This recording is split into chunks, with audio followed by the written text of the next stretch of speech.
Española de Neurología, unos 120.000 pacientes sufren un ictus en territorio nacional. De esos 120.000 pacientes, un 50% o bien fallecerá o bien se quedará con algún tipo de discapacidad. Esto se traduce que cada 6 minutos una persona en España está sufriendo un ictus. Por lo cual, que sepáis que al finalizar esta charla, una persona va a sufrir un ictus. Mi nombre es Laura Díaz y el título de mi charla se llama Hacer de tripas cerebro, conexión cerebro-intestinal y añado en el ictus. Y os intentaré explicar por qué es importante la conexión entre estos dos órganos en esta enfermedad. Pero antes de nada, es importante que os explique qué es el ictus.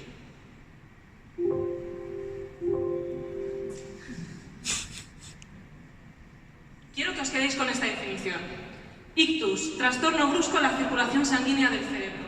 Y resulta que hay dos tipos.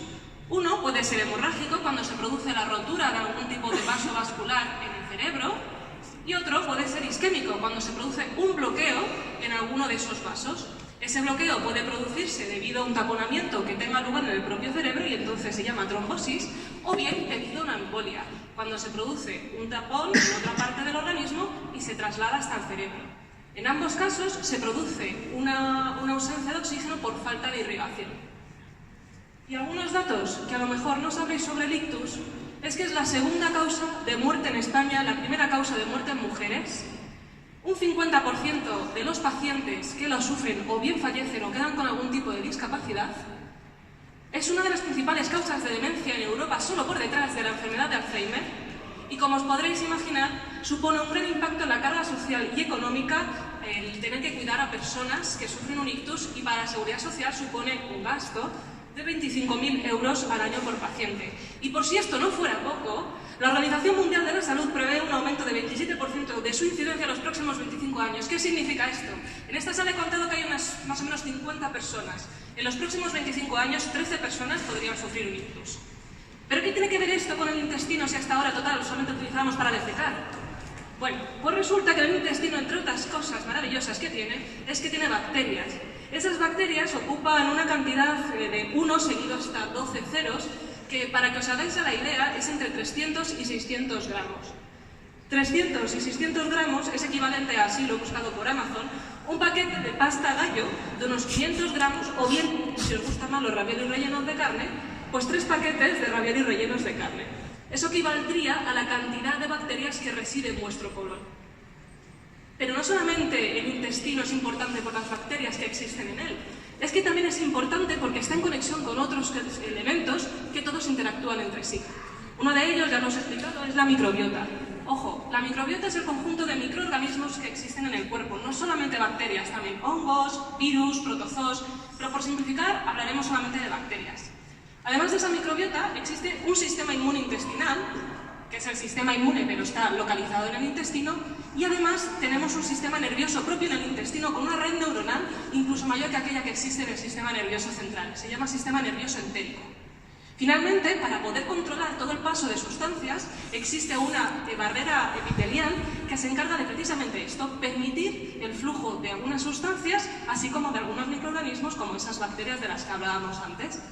Todos estos elementos están perfectamente conectados, lo que permite un network, ¿no? Una red de trabajo y una comunicación perfecta entre el cerebro y el intestino. Pero cuando viene un factor externo, como por ejemplo un ictus, el intestino se ve afectado y entonces esa comunicación tan perfecta que existía antes se rompe.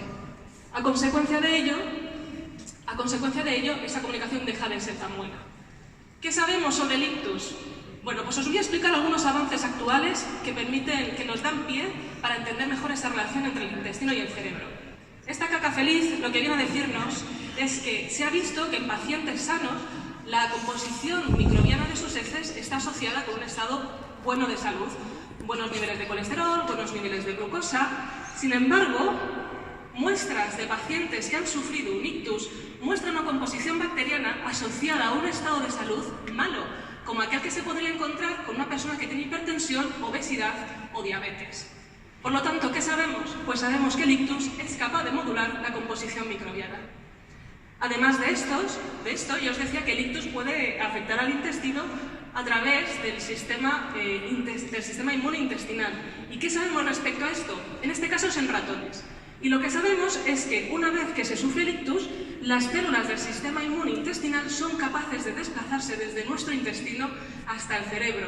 Y una vez allí pueden producir un empeoramiento de la lesión. Por tanto, sabemos que en ratones, de momento, las células del sistema inmune intestinal pueden migrar al cerebro después de un ictus. Además, también lo que os venía diciendo antes es que la barrera epitelial es esencial para poder permitir el paso de sustancias. Cuando tenemos un ictus, esa barrera intestinal se ve afectada y entonces se rompe. Aquellas bacterias que antes estaban ahí bien contenidas, controlándose sus funciones, resulta que ahora se pueden desplazar. Y se desplazan en un movimiento que se llama translocación bacteriana. ¿Y a dónde van? Pues resulta que pueden ir a otros órganos, como por ejemplo los pulmones, y una vez allí causar infección. Hasta un 30% de los pacientes que tienen un ictus pueden desarrollar infecciones en los pulmones, como por ejemplo la neumonía. Por tanto, ¿qué sabemos? Pues que el ictus podría promover un movimiento de las bacterias del intestino hacia otros órganos, como por ejemplo los pulmones. Y para resumir, para que os quedéis bien con la idea, ¿cuál es entonces esa relación entre el cerebro y el intestino? Hacemos un repaso de los puntos que os he explicado. El primero es que el ictus es capaz de modular la composición bacteriana. El segundo es que en ratones las células del sistema inmune intestinal pueden migrar al cerebro después del ictus.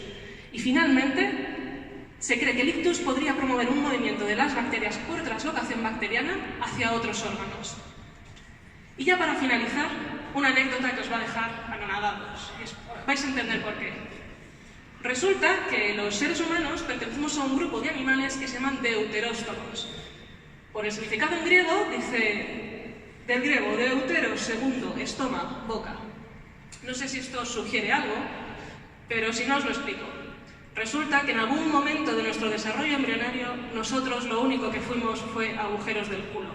Durante nuestra formación embrionaria, lo primero que se formó fue nuestro ano y posteriormente vino la boca. De ahí lo de deuteróstomos, deuteros, segundo, estoma, boca. Así que bueno, la próxima vez que penséis en vuestro intestino, que nada más que sirve pues para defecar, que sepáis que es un órgano esencial y que está implicado en muchos procesos, en muchas enfermedades, siendo una de ellas el ictus.